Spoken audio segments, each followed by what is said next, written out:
October 2, 1919, Shadow Presidency. President Woodrow Wilson suffered a severe ischemic stroke at the White House that left him incapacitated and partially paralyzed for the rest of his presidency.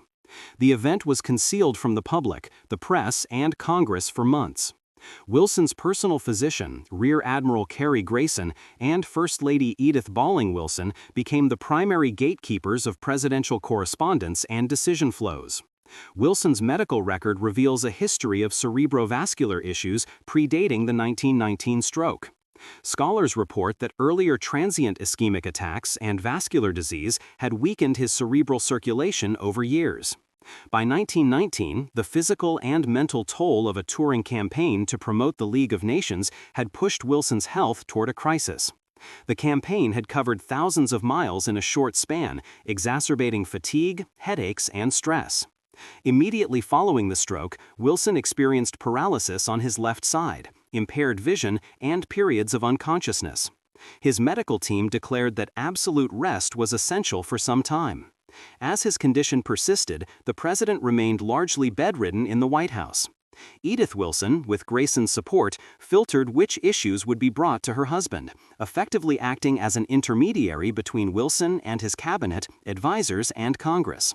Some historians label this arrangement a stewardship, with Edith controlling access and governance signals. Because Wilson's disability was hidden, no formal mechanisms of constitutional transfer of power were used. Cabinet members were not informed fully, and Vice President Thomas R. Marshall was largely excluded from decision-making. Wilson never declared his inability to Congress, and no constitutional provision in 1919 required that he do so. The timing of Wilson's incapacitation had deep political consequence. The Treaty of Versailles and U.S. entry into the League of Nations were under active negotiation and partisan debate in Congress.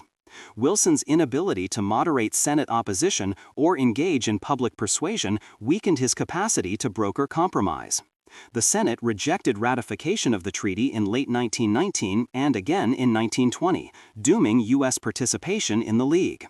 Wilson never resumed functional control. He remained in seclusion until his term ended in March 1921. He made only minimal public appearances, such as riding in a carriage to the Capitol for his successor's inauguration. In his remaining years, he expressed interest in a third term or a public referendum about the League, but those ambitions were curtailed by his physical and cognitive limitations.